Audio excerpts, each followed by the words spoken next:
So first, I'm going to introduce Mike May, who is a partner with the law firm of Albo and Oblon.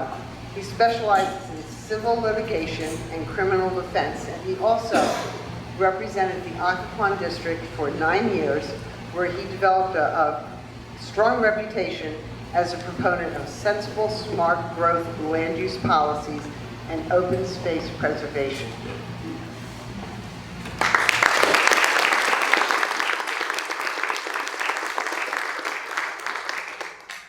Thank you very much. It's great to be here with you all this evening. And I do want to state at the outset that the Occoquan supervisor that Ms. Hosen referenced was not me. I was not on the board at that time. And every letter to the editor that Kim has ever written about me has generally been positive, I think. So I do appreciate that very much. I see a lot of familiar faces here in the audience, a lot of friends. And it's certainly good to see all of you again. I want to do something at the outset here, just ask a little question. Raise your hand if you've come here this evening with no opinion whatsoever on the Royal Crescent. You're just here to learn something. Is there anybody here?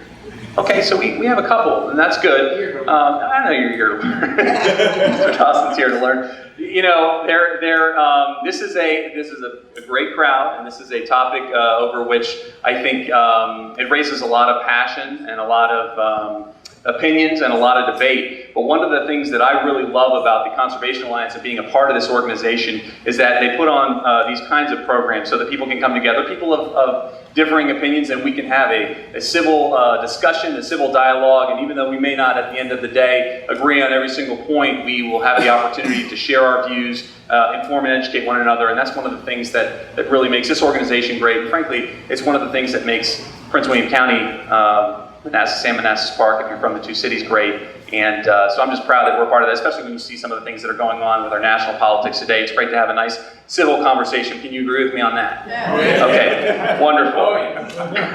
Well, as Kim noted at the outset, during my time on the board, which was 9 years until this past year, I generally opposed land use proposals that would have opened the rural area to higher density development.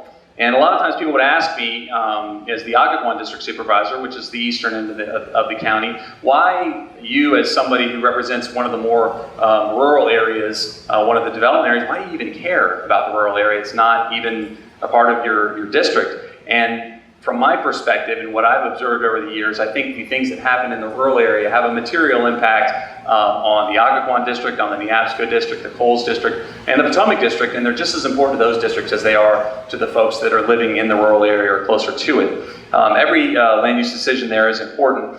If you build large neighborhoods in the rural area, all those residents are going to need to drive along our roads. They're going to need to be driving along the Prince William Parkway, 234, Old Bridge Road, Dale Boulevard, and the like. The children who live in those neighborhoods are going to have to go to school. The neighborhoods are going to need public safety protection like police and fire. And so when I look at land use policy, particularly in the rural area, I see it as a fiscal matter as much as it is a preservation matter. When I ran for supervisor, one of the frustrations I had was with the ever-increasing residential tax bills. And so when I campaigned, and I think when Janine campaigned, and some of the other folks that are on the board and have served on the board campaigned, everybody wanted to talk about keeping taxes low for the residents of Prince William County. And what I saw was that the demand for the increased revenue was directly attributable to the demand for the services coming from new residential development. Now, fortunately, we didn't really see too much of that in the rural area, but even seeing some of it in the development area, we were concerned with the extent to which certain developments weren't paying their fair share in the way of offsetting the impacts that they were bringing to the communities. And so we campaigned on trying to limit residential tax bills, and one of the tools that I advocated was sensible land use policies. We talked about the need to control growth and focus on redevelopment, and I think one of the best tools that we have to do that is the Rural Crescent. I think if we encourage new growth and development in the rural area where the land is cheaper, it's going to be harder to encourage investment in areas that need redevelopment, like Route 1 and other areas. I think that new development in the rural area will increase pressure on existing infrastructure, like roads, schools, and public safety. Now, this is the first year for me in about 9 that I haven't had a direct role in the budget process for Prince William County, as I'm not currently serving on the Board of County Supervisors any longer.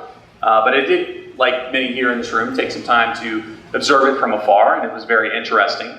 And what I saw was some of the same debates that we had year after year. Maybe this one was a little more heated, thanks to Janine's efforts. No, I'm just but it was certainly the same debate that we had year after year, and it's always trying to find the right balance between the need for new services and the ability and willingness of the citizens to pay for those services. And that's what the board struggles with every year. And if you look at what's driving the demand for increased services and increased revenue, it's new development and the infrastructure that has to come as a result of that development. New capital facilities like the libraries in Gainesville and the Potomac District, public safety facilities like the police and fire stations in the Occoquan District, the need for new animal shelter, the police, fire, and staffing plans to increase public safety personnel, and of course, not to mention all the local funds that we've spent over the years building roads, which again is very important for the community, and we've seen in the citizen satisfaction surveys that people appreciate those services, but they're not free. They cost money. And then finally, the demand on our schools. And so all of these are driven by the demand of an increased population. Now, I think that the board has done a fairly reasonable job over the years of trying to strike that balance, and I think that they managed to get through it this year, and we'll see what the future holds. But from my perspective, I don't think it makes a whole lot of fiscal sense to exacerbate those problems by opening up development in this rural area, and instead we need to focus it on the area that is anticipated to develop. Now, as I understand it, Prince William County started zoning in the 1960s, that's before my time, but there have always been boundaries between areas that were planned for development and areas that were planned for lower density development. This had an impact on the development of some of the older areas in eastern Prince William County, including Dale City. The boundaries shifted over time, and as we grew, we try to add new facilities to account for that growth and development. So I talked a little bit about the need for libraries and public safety infrastructure and personnel and the like, and that's been something that's been ongoing over the years.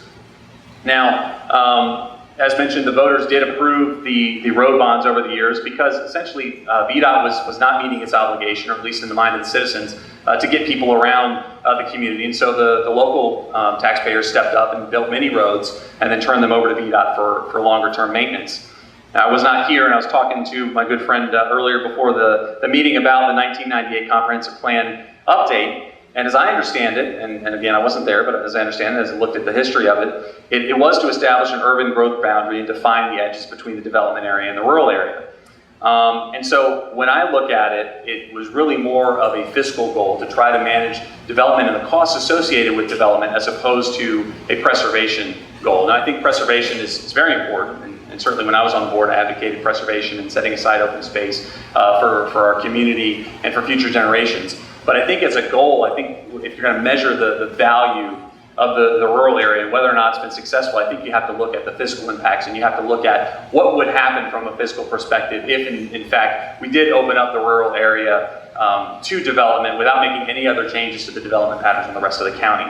I think that would have a significant cost in the way of infrastructure. I think it would have a significant cost in the way of quality of life for our community. And so the board needs to do what it can to deliver the services to the community in the most efficient, cost-effective manner it can, and I think it can do that through sensible land use policy. And from my perspective, the rural Crescent makes a lot of sense in that regard and has been a success. Now, maybe there are things that need to be done to strengthen the policy, to improve the policy, and I'm no longer on the board, but it's my understanding the board is going to be taking a look at this in the coming months. And so I would encourage everybody who has an opinion on this, even if you disagree with what I've said, I would encourage you to get involved, to follow the board process, to take advantage of the public comment opportunities so that we can all have a voice as a community as to the future of this important area. And for my 2 cents, again, now as a private citizen, I'd like to see it maintained as it has existed, because I think it's been a valuable tool in managing infrastructure and keeping tax bills as low as possible. So I look forward to the dialogue this evening. I look forward to hearing from the other speakers, and I certainly look forward to your questions and comments, and thank you for the opportunity to be with you this evening.